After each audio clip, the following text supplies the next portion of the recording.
Good morning बच्चों। अपनी कक्षा 10 जिसमें राज्य सरकार का जो अध्ययन चल रहा है उसमें आज हम पढ़ेंगे विधानमंडल या विधानसभा के कार्य तथा शक्तियाँ। देखो बच्चों, विधानमंडल या विधानसभा इसलिए लिखा गया है कि गिने चुने राज्यों में विधान परिषद है और ज़्यादातर राज्यों में विधानसभा ही है, इसलिए यहाँ अपन विधानसभा के कार्य तथा शक्तियाँ भी लिख सकते थे। तो अपन ने लिखा है विधानमंडल या विधानसभा, क्योंकि विधान परिषद के कार्य तथा शक्तियाँ और जो अधिकार थे वो अपन ने पिछली कक्षा में अध्ययन कर लिया। तो आज अपन पढ़ेंगे विधानमंडल या विधानसभा के कार्य तथा शक्तियाँ। देखो बच्चों, एक चीज़ मैं बता दूँ, जो विधानमंडल है वो राज्यों के, ये विधानमंडल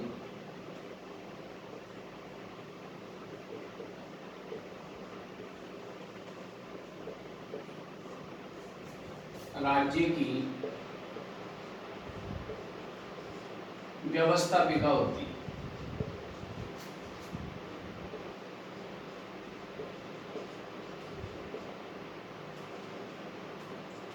राज्य की व्यवस्थापिका होती है और संविधान के द्वारा इसको व्यापक शक्तियां प्रदान की गई है।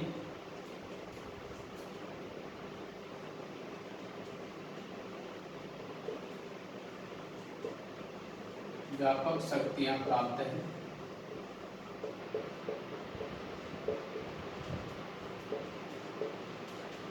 तो इसकी जो शक्तियां हैं, जो कार्य हैं, उनको हम कुछ बिंदुओं के माध्यम से समझेंगे। तो देखते हैं, पहला बिंदु है विधानमंडल या विधानसभा का जो कार्य है उसका पहला कार्य या पहली शक्ति है वो है अपनी विधायी शक्ति।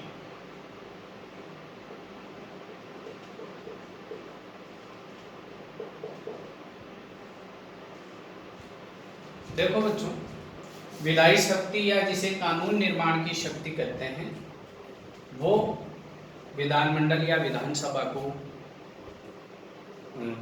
बहुत प्राप्त है। संविधान के द्वारा उन विषयों पर कानून बनाने की शक्ति विधानमंडल या विधानसभा को प्राप्त है जो राज्य सूची में और समवर्ती सूची में उल्लेखित है। तो विधानमंडल या विधानसभा किन विषयों पे कानून बनाएगी? जो विषय राज्य सूची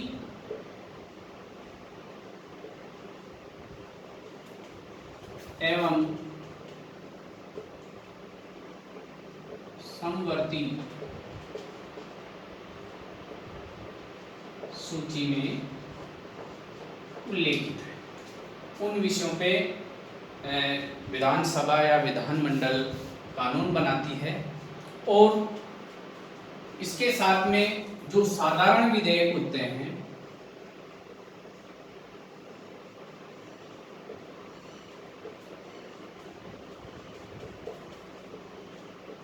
साधारण विधेयक वो विधानमंडल के किसी भी सदन में प्रस्तावित किए जा सकते हैं।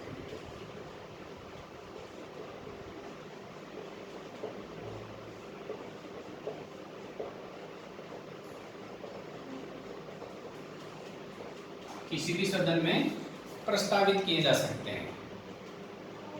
धन विधेयक को नहीं, पहले मैं बता दूं, धन विधेयक सिर्फ विधानसभा में प्रस्तावित होता है। तो साधारण विधेयक किसी भी सदन में प्रस्तावित हो सकता है, लेकिन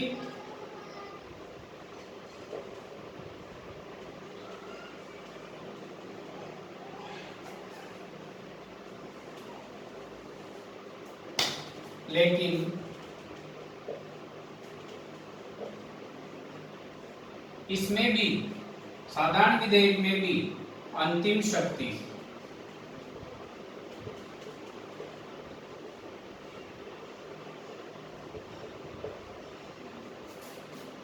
विधानसभा को प्राप्त।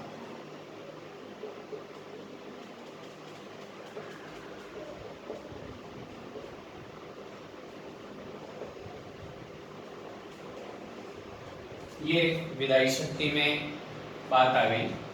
अगला है इसकी शक्ति तथा कार्य में, वो है वित्तीय शक्ति।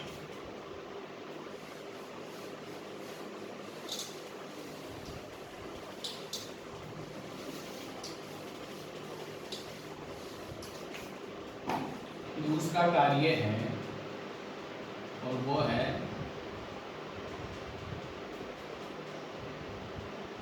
वित्तीय शक्ति।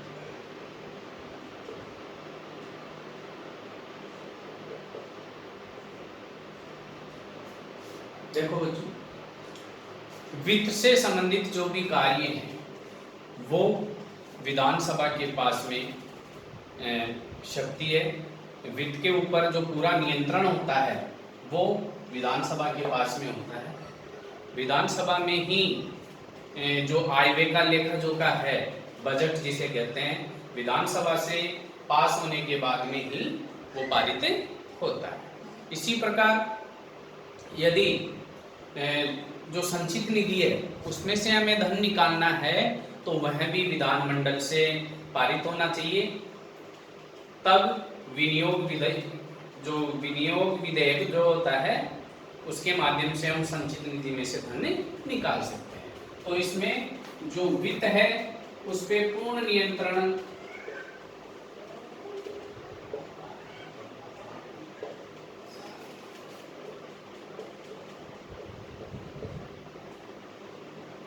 वित्त पर पूर्ण नियंत्रण विधानसभा का।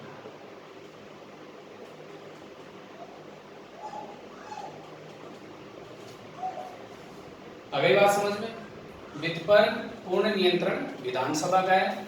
विधानसभा से ही बजट या जिसे हम कहते हैं आय व्यय का लेखा जोखा,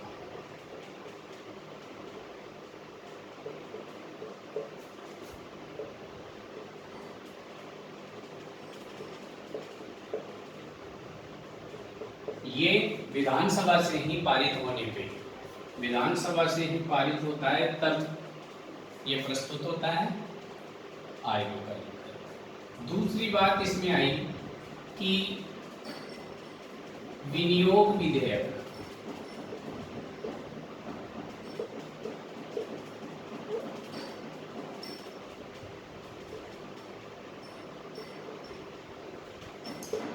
विनियोग विधेयक के माध्यम से संचित निधि से धन निकाला जाता है।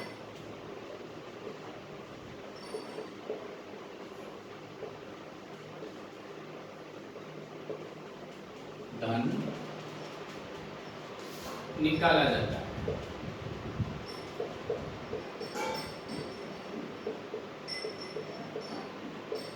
लेकिन कब? विधानमंडल से स्वीकृति के बाद।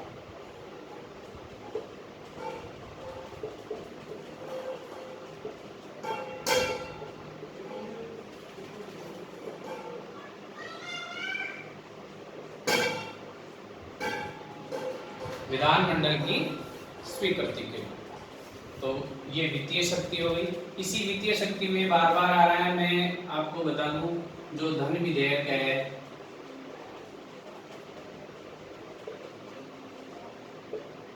धन विधेयक सिर्फ विधानसभा में प्रस्तावित होता है।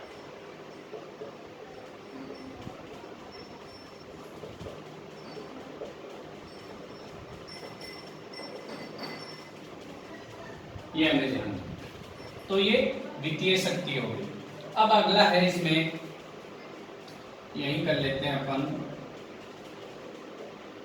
प्रशासनिक शक्ति।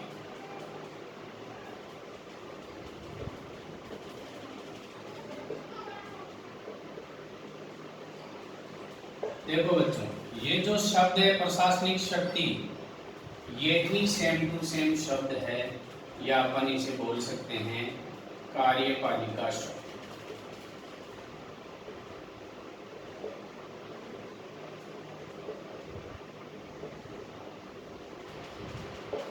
इसको हम परीक्षा में गुमराह हो सकते हैं, इसलिए ध्यान में रखो, प्रशासनिक शक्ति या कार्यपालिका शक्ति एक ही होती है। अब इसमें क्या होता है कि जो विधानमंडल है, विधान परिषद और विधानसभा, इसमें जो मंत्रिमंडल होता है उसके ऊपर नियंत्रण करती है। किस हिसाब से करती है? उनके विभागों से संबंधित प्रश्न पूछ के, आलोचना करके, वाद विवाद से, काम रोको प्रस्ताव से, ऐसा करके वो मंत्रिमंडल पे नियंत्रण करते हैं। और मंत्रिमंडल अपने कार्यों एवं नीतियों से विधानमंडल या विशेषतया विधानसभा के प्रति उत्तरदायी होता है।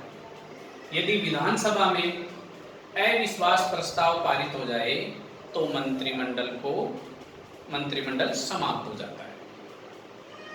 तो यह एक प्रशासनिक शक्ति है। इसमें क्या आया कि एक तो मंत्रिमंडल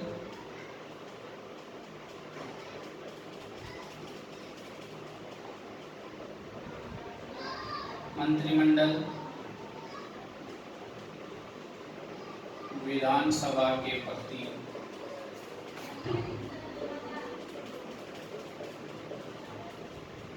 कार्य एवं नीतियों के लिए उत्तरदायी होता है।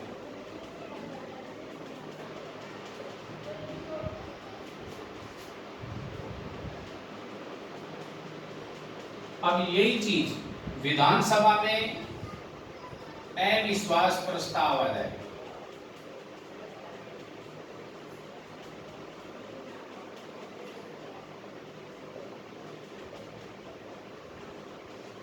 तो मंत्रिमंडल समाप्त हो जाता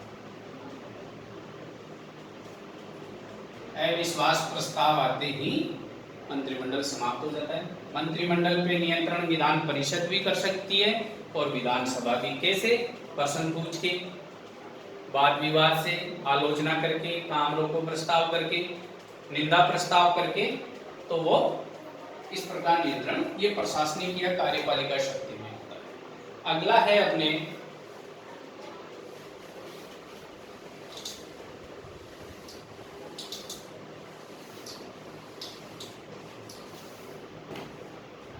नंबर 4 पे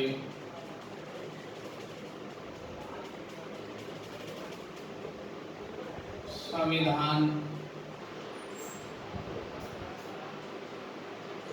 संशोधन शक्ति। देखो बच्चों, यहाँ आपको कुछ अलग लग रहा होगा कि संविधान में संशोधन करने की शक्ति तो सिर्फ संसद के पास में होती है, राज्यों के विधानमंडल के पास नहीं होती। लेकिन संविधान में कुछ ऐसे जो प्रस्ताव है या कुछ ऐसे तथ्य हैं जिनमें यदि संशोधन करते हैं तो संसद से पारित होने के बाद में, 2/3 बहुमत से पारित होने के बाद में विशेष जो कार्य होता है वो ये होता है कि आधे राज्यों से अधिक विधानमंडल से भी वह स्वीकार होना चाहिए। तब जाके उसमें कुछ प्रस्ताव ऐसे हैं, कुछ तथ्य, कुछ प्रस्ताव ऐसे हैं संविधान में लिखे हुए जिसमें संशोधन करने के लिए संसद के साथ साथ आधे राज्यों की भी स्वीकृति होती है, तब वो संशोधन माना जाता है। अब इसमें राज्य विधानमंडल उसको स्वीकार कर सकते हैं या अस्वीकार कर सकते हैं। तो ये बात है। तो संविधान संशोधन में संविधान में कुछ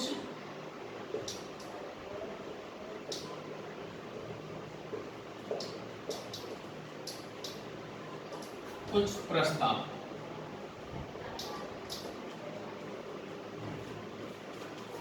है जिनमें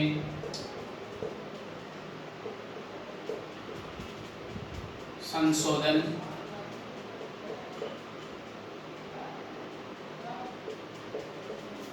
संसद के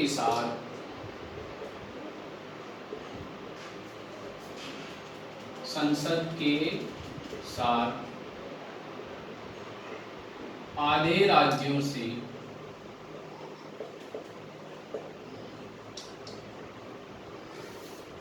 अधिक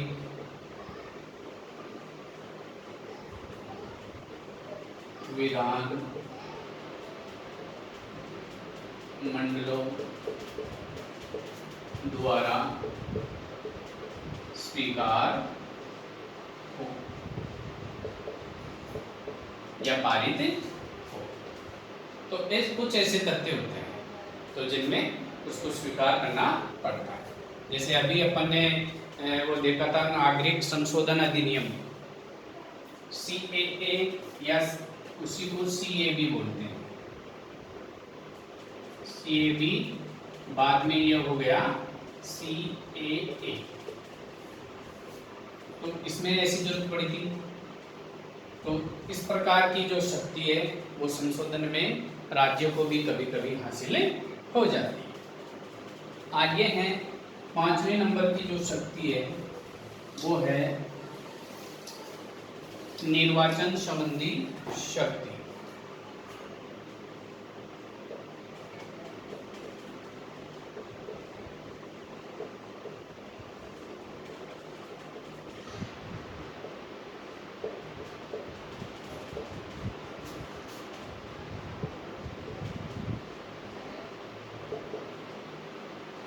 जैसे इसी में संविधान संशोधन राज्यों के विधानमंडलों में जैसे राष्ट्रपति के निर्वाचन की प्रक्रिया है उसको चेंज करना हो तो उसमें भी संसद से दोनों सदनों से पारित होने के बाद भी आधे से अधिक राज्यों से भी वो स्वीकार होनी चाहिए।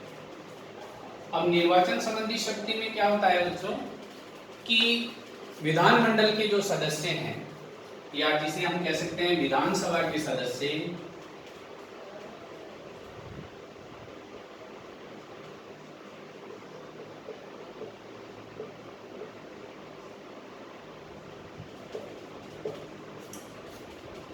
राष्ट्रपति